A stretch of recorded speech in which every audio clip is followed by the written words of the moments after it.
Boa tarde, amigo. Nós recebemos com muito prazer Ricardo Stuturaro. Isso aqui é um nome difícil. Ele é escritor, mas tem uma bela história de vida. Ele foi diretor de marketing da TV Globo durante muitos anos. Eu não sei se encheu de marketing ou de televisão. Foi para os Estados Unidos, voltou, virou defensor do meio ambiente. Foi uma vida cheia de mudança, foi, Ricardo? Então, João, eu acho que o gostoso na vida é a gente aprender, né, e sair da zona de conforto, né? Eu acho que é isso que eu fiz. Acho que depois de 30 anos de televisão, e eu amo televisão, né, eu tinha que ir para um novo assunto que eu também tivesse uma paixão, né? E o meio ambiente é um deles. E eu aprendi isso com meu avô. Então, meu avô, ele era fazendeiro e ele me ensinou muito na vida, porque ele tinha 2 fazendas, ele preservava a mata e ele chegava, meu avô falava assim, ó, ele olhava para os vizinhos assim, a água do nosso rio nunca baixa porque eu guardo da floresta, né? Meu avô, ele além de 2 fazendas, ele cuidava do asilo da cidade e de uma escola para 300 crianças. Então, eu aprendi muito com ele. Ele não viu uma pessoa que chegava na casa dele pedindo um prato de comida que ele não desse, né? E o amor dele pelas pessoas, pelo ambiente, passou isso para mim. Eu falei assim, eu preciso fazer alguma coisa igual ao meu avô. Foi por isso que eu peguei meu livro. E não deixou o neto rico, né? O não. neto teve que trabalhar, né? Com 2 fazendas, mas não deixou o neto rico, não, Deixou não. Você lançou lá na Bienal do Livro, esse livro, Consumo Verde, a construção de um mercado de massa sustentável. O que é que diz esse livro? Então, o meu grande objetivo foi levar a minha experiência profissional para ligar esse mundo do meio ambiente com as empresas, né? Porque, assim, principalmente as empresas que precisam entender dessa pauta, né, para criar o produto, para chegar na casa das pessoas. Porém, tem um outro lado dessa forma que as pessoas que entendem de meio ambiente, elas também precisam entender de negócios, porque eu acho que, assim, a solução para a gente é a hora que o produto chega na casa da gente produzido da melhor maneira possível, né? Acho que esse que é o desafio, né? Então, é como tornar essa pauta simples, né, para as pessoas. O que é que você acredita que é maior responsabilidade esse caos no meio ambiente? Por exemplo, a gente tem um exemplo aqui no Brasil, né? Lá na Amazônia, no norte, por exemplo, tinha uma história interessante, né? Você em Belém marcava a hora depois da chuva e agora virou uma seca terrível. Já no sul, água demais. O que é isso? É a mudança? Então, e eu morava numa cidade que era a cidade da Garoa, São Paulo, agora ficou seco. Como é a cidade? São Paulo, né? Era a cidade da Garoa. A terra da garoa. Né? Agora ficou seco. O que acontece, né? Eu acho que tem um problema que para as pessoas em casa entenderem, que esse aumento dos gases de efeito estufa é fácil a gente entender. Todo mundo que mora num prédio, está numa garagem, né? Se você ficar lá com uma caminhonete a diesel ligado, você vai sentir o efeito estufa, né? Porque no meu prédio é muito engraçado que o gerador, quando acaba a luz, ele é a diesel e fica aquilo. Qual é o nosso problema? O planeta, ele é um só. Cada dia tem uma caminhonete adicional ligada de diesel. Então, assim, esse efeito estufa, ele faz um efeito que é aumentar a temperatura da Terra, né? E daí você fala assim, e qualquer pessoa aqui não pode viver o tempo inteiro com febre, né? Então, é engraçado. Se a gente tiver com febre, você toma um anti-inflamatório, né? E quando a gente fala desse 1 grau, 1,5 graus, as pessoas acham, isso é pouco. Mas se a gente chegar aqui e medir o nosso 37,5, que é a temperatura normal, você coloca mais 1 grau, dá 38,5. É estado febril, né? Então, a gente precisa entender que o planeta está começando a ficar com febre. E é fácil a gente entender no nosso corpo que quando a gente está muito tempo com febre, você começa a passar mal, você tem efeitos adicionais. E os eventos extremos, que é o que você começou a comentar, é o que a gente está sentindo no planeta. Então, é água demais quando não precisa, é seca, né? É uma coisa que a gente não tinha no Brasil, né? Eu morei nos Estados Unidos, eu morei num estado chamado Flórida, né? Eu morria de medo de furacão, nunca tive furacão lá. Ficou amigo de Mickey? Fiquei, eu ia muito da Disney. Agora, e a gente está vivendo agora no sul do país essa coisa de ciclone, né? A gente não ouvia falar nisso. É verdade. Então, eu acho que é isso que a gente precisa entender, né? E eu acho assim, e eu aprendi muito com meu avô, a gente precisa respeitar a natureza, né? Olha, cinturão a gente usa para segurar as calças, né? Mas você está no artigo do seu livro, cinturão da ferrugem. Que diabo é cinturão da ferrugem? Então, esse é um ponto que eu acho que é interessante chamar, que é o seguinte: a questão do meio ambiente, ele precisa estar ligado com a questão econômica e social, né? Então, nos Estados Unidos, a região de Detroit, ela chegou até a década de 60, 70, ela produzia quase 50% dos carros no mundo, né? E o que aconteceu? Com a entrada dos carros japoneses, essa região desandou. O que eu quis colocar aí como exemplo, que não só como Detroit, como a questão das minas de carvão no mundo, é o seguinte: quando as pessoas mais radicais em relação ao meio ambiente, elas olham para algumas coisas, elas acham que é muito fácil fazer uma mudança. E a minha preocupação com o social é a questão seguinte: essa transformação não é fácil, porque quando você tem miséria, né, ou quando você tem uma região que empobrece, você tem crise social, né? E daí o que acontece? As pessoas não pensam bem quando elas estão com fome, estão se sentindo que estão perdendo alguma coisa, né? E isso se abre, né, para discursos muito fáceis, populistas ao redor do mundo. Então, isso é perigoso. Então, essa transição que a gente precisa fazer na economia, ela precisa ser muito bem pensada, né? Por quê? Vou te dar um exemplo. As pessoas falam assim: tem trilhões de dólares voltados para subsídio para energia fóssil, que é o nosso problema, né? Corta isso e põe energia verde. Agora, vamos pensar no Brasil. São 40 mil postos de combustível. A gente tem todo um setor da economia que vive de mecânica, né? Então, se a gente colocar tudo carro elétrico, onde esse povo vai trabalhar, né? Mas o carro elétrico, o meio ambiente agradece. Agradece. Porém, uma coisa que a gente precisa pensar é o seguinte: a hora que você coloca o jogo do carro elétrico, né, é o seguinte: a energia que entra nele tem que ser bem produzida, né? Então, na Europa ou na China, a maioria é carvão. Então, assim, a questão do meio ambiente tem que ser de bom senso e de matemática, né? Então, assim, um carro elétrico, ele é bom se a energia que você colocar nele vem de fontes que não poluem, né? E no caso do Brasil, por exemplo, um carro híbrido, né, que ele tenha bateria e um motor de combustão, talvez seja a melhor solução, porque a gente tem o etanol, né? Então, essa é a minha preocupação. A gente tem que pensar muito bem nessa transição e ela tem que vir junta, acompanhada da gente se preocupar com as pessoas, né? Então, você não pode destruir a economia, né? Então...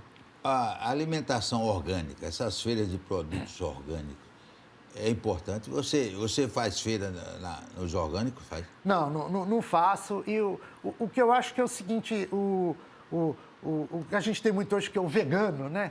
Então cada um acho que tem que ter seguir o que você acha que é importante, etc. Na questão do meio ambiente, a matemática tem que prevalecer. Eu quero saber o produto orgânico. Por exemplo, a verdura orgânica faz menos mal ao meio ambiente que a verdura tradicional? Então, eu acho que assim, o problema você tem que produzir, a questão da produção do orgânico, assim, ele exige mais terra para produzir daquele jeito. Então, é uma questão da matemática também. Então, é muito difícil, né, você ter... nós temos a produção industrial da agricultura, né, que ela precisa ser repensada também. Então, acho que assim, é mais inteligente a gente repensar o nosso agronegócio e torná-lo sustentável do que todo mundo ficar orgânico, né? Porque não é possível, né? E hoje, a maioria das empresas dá importância que o meio ambiente merece? Essa pauta está entrando nas empresas e ela está entrando por pressão, principalmente do capital, né? Então, assim, eu acho que é engraçado que tem uma visão romântica sobre o meio ambiente, mas o setor que primeiro olhou para os riscos ambientais é o capital. E o primeiro chama seguro, né? Então, assim, principalmente nos Estados Unidos, quando o pessoal começou a ver que o aumento dos eventos extremos do clima, né, que a gente está falando de seca, inundação, começa a aumentar uma coisa que todo mundo entende em casa, que é sinistro de seguro, né? Então, todo mundo tem um seguro de carro e sabe assim, quando começa a assaltar ou bater mais carro, o seguro fica mais caro. E o setor de seguros foi o primeiro que falou assim, peraí, isso vai ser um problema para mim, porque se todo mundo começar a pedir mais seguro porque sua casa foi inundada, tal. E o segundo foi os bancos também começaram a olhar para isso, o mercado financeiro. Então, isso começou a pressionar as empresas. Então, hoje, a gente tem mais uma pressão do capital para as pessoas, para as empresas se mexerem, do que realmente do consumidor, vamos chamar assim. E essas tragédias em Minas Gerais, com coisas da Vale, Mariana, aquilo também foi falta de respeito ao meio ambiente? Eu acho que isso aí é falta de respeito pelas pessoas, né? Então, e a questão da Vale ele é muito complicado, porque antes da Vale veio Mariana, né? E eu passei por aquela região antes da tragédia, e eu acho que quem já viu mineração não é uma coisa que mexe, né? Ele destrói.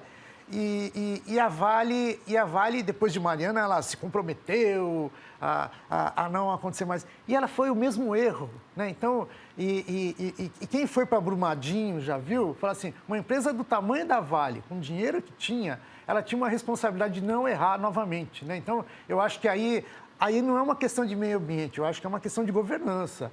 Eu acho que é uma questão de uma empresa ser séria ou não. É uma questão de cultura tóxica de empresas, né, que às vezes vão tão atrás do lucro, né, que elas se esquecem, né, da responsabilidade delas. Né? Ô, Ricardo, o Brasil tem a maior área verde do mundo, que é a floresta amazônica. E me parece que agora o governo passou a tratar um pouquinho melhor a Amazônia. Né?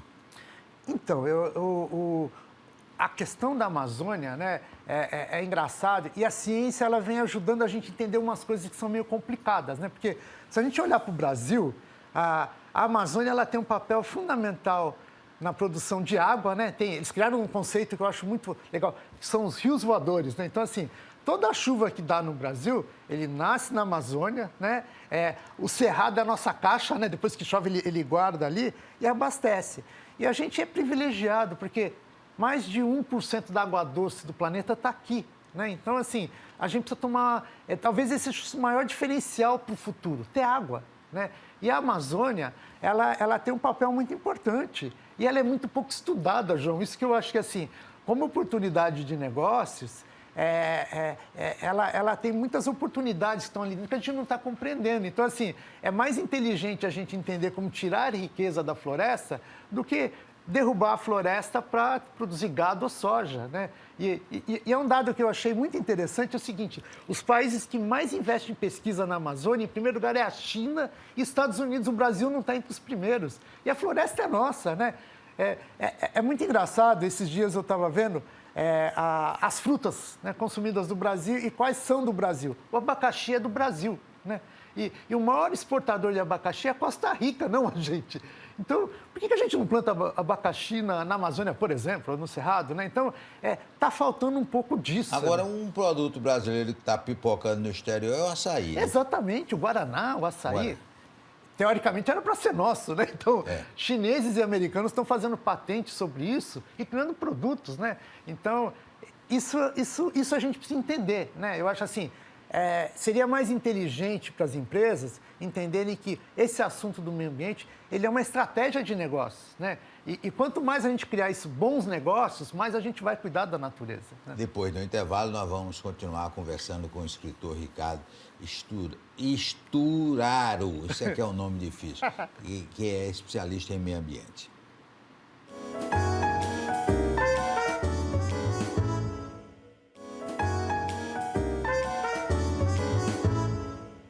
Ricardo Sturaro, esse aqui é um nome difícil.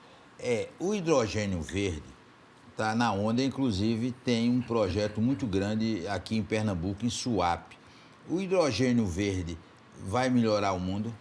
Então, há 3 semanas atrás, eu estava num congresso de energia verde, eu estava numa mesa, e a gente discutiu o hidrogênio verde. E é interessantíssimo como o Brasil tem uma oportunidade de explorar o hidrogênio verde. E o hidrogênio verde, ele tem um papel importante nesse movimento que a gente tem para uma economia mais verde, porque ele pode se transformar na energia dos aviões, né, da mineração. Então, ele vai resolver um problema para a gente, né? E o que acontece? A questão de hidrogênio, ele precisa de uma energia limpa para ser produzida, né? Então, assim, é uma das grandes oportunidades do Brasil. Tem o avô do presidente do Banco Central, o Roberto Campos, ele tinha uma frase que eu acho ótima, que ele falava assim, o Brasil não perde a oportunidade de perder a oportunidade. Então, verdade. Assim, e esse é o momento, assim, o hidrogênio verde é uma das grandes oportunidades que o Brasil tem e precisa ser explorada. E vocês aqui em Recife, com o Porto, né, está tudo aqui, né, a infraestrutura está aqui. Onde é que está a ligação do verde com o mercado financeiro? Então, tem um palavrão que ninguém precisa se preocupar em casa, se chama ESG, né? Que assim, o mercado financeiro, ele está... Palavrão, eu fiquei até com medo de você largar um palavrão aqui. Qual é o palavrão que você vai dizer aí? Então, porque o que acontece? O mundo ambiental, ele cria muito Quero saber o palavrão. Então, pode. ESG, porque ele quer dizer, as empresas têm que se preocupar com a questão social, de governança e do meio ambiente. Então, assim, hoje, o capital, o dinheiro, os bancos, eles estão preocupados, seguinte, de colocar o dinheiro deles numa empresa que tem uma boa governança, né? Que ele tem uma questão social bem administrada e o meio ambiente, né? Então, vou dar um exemplo, né? Um dos queridinhos do mercado financeiro sempre foi os donos da Ambev, né? Aquele trio, né? Então, nossa senhora... Os 3 bilionários brasileiros. Da Faria Lima. Nossa, o pessoal da Faria Lima adorava eles. Até janeiro desse ano, quando as lojas americanas quebraram, né? Então, e não é engraçado? E essas pessoas que sempre foram um exemplo do capitalismo brasileiro e apaixonados pelos bancos, eles tiveram um problema contábil, né? E hoje eles falam que eles não sabiam o que está acontecendo assim. E banco não gosta dessas surpresas, né? Então, essa surpresa que os bancos tiveram com as lojas americanas faz parte do G, né? E a questão... O banco gosta de ganhar dinheiro, né? Exatamente, não gosta de perder nada. E a questão do meio ambiente é uma variável perigosa para dinheiro. Por quê? O que a gente estava falando, essa questão de chove demais, chove de menos, é um risco para quem empresta dinheiro. Então, as empresas, os bancos estão cada vez mais pressionando as empresas, assim, ó, toma conta dessa coisinha, porque senão eu não vou te dar o dinheiro, né? No fundo é isso, né? Olha, recentemente, o Brasil entrou numa onda que é antiga nos Estados Unidos, que é todo telejornal tem uma pessoa especialista em clima, para dizer como vai o clima. Mas esse serviço de meteorologia não é 100% não, né? Por que é que ele falha tanto? Então, eu acho que o primeiro você depende de muita informação e tecnologia que nos Estados Unidos tem mais do que a gente, tem que investir dinheiro. O segundo é a questão que está ficando difícil, né? Porque essa questão das mudanças climáticas faz o padrão mudar muito rápido. E era o que a gente estava comentando, assim, eu moro há 40 anos em São Paulo, e São Paulo era conhecida como a cidade da garoa, né? Acabou a garoa, né? Tinha demônios da garoa, né? Exatamente. Não tem. Então, assim, isso que a gente está fazendo de mexer muito com a natureza está mudando com os padrões climáticos. Então, fica muito difícil. É porque toda a chuva em São Paulo inunda as ruas todas. Todas. E daí vem um outro lado também, que o ser humano precisa ser mais inteligente, né? Porque a gente precisa entender, né, que a gente precisa construir uma infraestrutura urbana que ela precisa estar preparada para receber esses movimentos da natureza diferentes. E no caso de São Paulo, que você está colocando assim, é muito concreto, né? Então, quando vem muita água, uma cidade que nem Belo Horizonte, que são vales, né? Quando vem chuva, enche tudo. E isso tem desastre econômico e a gente está criando problemas sociais, né? Porque quando uma pessoa perde a sua casa, ela perde tudo, né? Então, a gente precisa ser mais inteligente, né, na construção das nossas cidades. Não venha se orgulhar de São Paulo, não. Não venha, não. Eu não venho, não. O Recife também tem as suas inundações terríveis. Tem uns pontos aqui que há anos, qualquer chuvinha inunda tudo, mata a gente também. Não é só São Paulo, não. É o Brasil todo, né? Exatamente. Passou a ter mais esse problema de meio ambiente.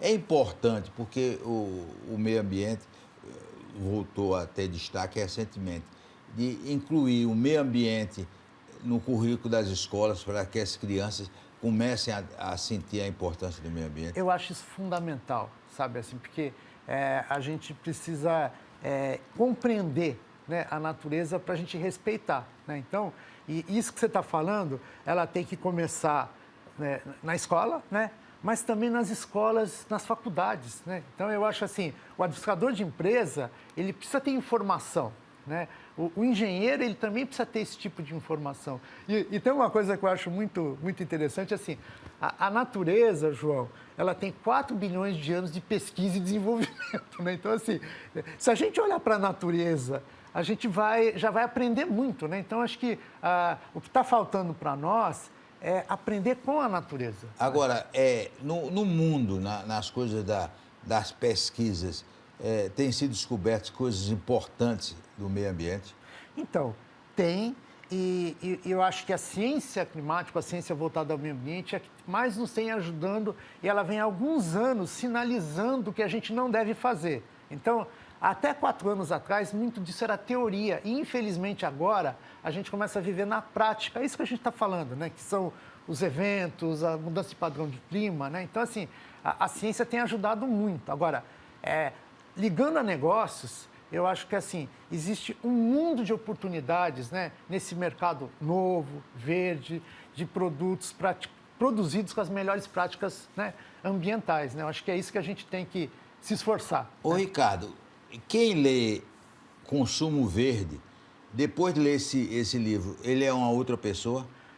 Eu não escrevi esse livro, porque assim, normalmente fala assim, 10 dicas para mudar. O que foi difícil para mim é assim, essa questão do meio ambiente ele é muito ampla, né? Então, o que eu me dei como desafio é assim, como é que eu passo o máximo de informações de uma forma calibrada para a pessoa ela poder ter a base para ela pensar, né? Então, assim, de maneira nenhuma eu tive a ambição de mostrar caminhos. O que eu quis fazer com o meu livro é assim, dar informação para as pessoas poderem pensar na sua vida, no setor, na sua empresa, né? Então, foi isso que eu me coloquei como desafio. E não foi fácil, não. Como eu vou ler o livro, no final, o que é que vai ficar para mim, que não sou empresário? Eu acho que a compreensão, né, desses problemas ambientais, a questão de que existe muitas oportunidades e riscos, né, que a gente precisa dosar todo dia, né, como cada pessoa dentro de casa, como para o empresário também. Né? Acho que tem muita oportunidade de negócio. E o seu ex-setor, a televisão, dá o espaço que o meio ambiente merece? Ele vem dando muito espaço. Porém, o que me preocupa na comunicação ambiental é quando a gente dá muita ênfase só para o alarmismo, né? Então, eu acho que o que está faltando, e você tem um papel, acho que os grandes comunicadores têm um papel muito importante, é que transformar a questão ambiental num assunto comum. As pessoas não podem olhar assim, eu preciso salvar o mundo porque o mundo vai acabar. Não é isso, né? Então, eu acho que tem uma agenda que a gente precisa começar a passar para as pessoas que não está sendo pensada, né? Então, assim, normalmente quando eu dou uma entrevista, as pessoas assim, o que é a coisa mais importante que a pessoa tem que fazer dentro de casa? É uma resposta muito difícil, ninguém estudou isso, né? E sempre assim, a minha sugestão, a primeira, é assim, começa a fazer a reciclagem do teu lixo. Por quê, João? Faz 10 anos que eu faço isso. O que a gente aprende, eu não sei você, mas quando eu vou no supermercado e chego em casa, eu começo a ficar agoniado, até como profissional de marketing que eu fui, quase 30% do que eu compro no supermercado já vai para o lixo reciclado. Então, assim, os produtos poderiam ser mais baratos se eles tivessem menos embalagem, né? Porque é um processo que não é inteligente, né? Você fala assim, se 100% do que eu compro, 30% já vai para o lixo e eu não uso, podia ser mais barato o produto, né? O Brasil é um dos líderes mundiais no agronegócio, né? Em primeiro lugar em carne de frango, em carne de boi, em primeiro lugar em milho e em soja. Essa liderança do Brasil leva à necessidade do governo dar maior importância ao meio ambiente? Eu acho que sim. Sim, e até ajudar o agronegócio a ver que a questão do clima, do meio ambiente é o maior aliado para a gente, que nem eu estava começando a falar da água, né? Então, assim... É o maior problema do mundo, né? Exatamente. No Nordeste, com certeza. E recentemente a gente está vendo aí, nessa guerra lá no Oriente, as pessoas não terem água para beber. Que agonia, né? Morre, né? Exato, Morre. exato. Morre. Se você não tomar uma quantidade de água por dia, morre, né? Exatamente. Então, que agonia isso, né? Então, eu acho que é isso que nós temos que olhar no Brasil, principalmente, que essa abundância de água é um presente, né? Então, a gente tem que tomar conta disso. Agora, é uma vergonha no país, eu vi essa semana, um aumento expressivo no tal de carro-pipa, que é levar a água para regiões que não tem água. Tem que usar um tal de carro-pipa, que, aliás, já estão corrompendo o carro-pipa, já estão roubando dinheiro do carro-pipa. Era bom que todo esse trabalho do carro-pipa fosse feito pelo Exército, que aí não tem roubalheira. Mas tem político roubando com o tal do carro-pipa. E quando a gente fala de água, também acho que o meio ambiente nem sempre precisa ser tratado como meio ambiente, mas a economia da ineficiência, né? Quando a gente fala da água, você fala assim, a gente tem quase 1/3 da população que não tem água potável, né? Agora, o que me incomoda muito, né, como é que a gente pode tratar 40% da água que a gente trata, ela se perde no processo de distribuição. Então, assim, a gente precisa melhorar, a gente precisa ter mais eficiência. É o que você falou, né? Nós, como cidadãos, a gente precisa pressionar os políticos, porque é dinheiro nosso, né? Então, e é um bem, né? E um percentual, Ricardo, ainda menor de áreas saneadas, né? Exatamente. Agora, e a matemática explica, né, João? Você fala assim, cada real que a gente investir em saneamento básico, você economiza R$4 em saúde, né? Então, a conta é maravilhosa, né? E a gente não está fazendo isso, né, João? Porque a saúde sofre muito. Exatamente. Com esses absurdos que é feito no meio ambiente, né? Não, e doenças básicas, né? Disenteria, né? Problemas estomacais, que poderiam nem ser tratados, né? Se a pessoa tivesse saneamento básico e uma água tratada, estariam resolvidos, né? E se você for ver, eu não tenho esse número, mas o percentual de brasileiros que tem água tratada é baixo. Então, e o duro é o seguinte, a água tratada que chega na nossa torneira, metade ficou pelo caminho, né? Então... Nós queremos agradecer, Ricardo, e dar aqui 2 presentes. Primeiro, Oba. Da Master Boy, que é uma empresa que tem o mais moderno frigorífico do Brasil aqui em Pernambuco. Pernambuco é chato, Pernambuco é sempre o melhor, é o maior. Pernambuco é sempre o primeiro. E lá o melhor frigorífico está lá. Obrigado. E tem aqui a melhor indústria que, aliás, defende o meio ambiente, tem jardins maravilhosos, que é bolachinha para você comer da Capricho. Realmente, tudo é show e tudo está defendendo o meio ambiente. Então, Consumo Verde é um livro imperdível para as pessoas que estão vendo a modernidade e a importância do meio ambiente, esse livro de Ricardo, que foi lançado aqui na Bienal do Livro. Forte abraço e até amanhã, se Deus quiser.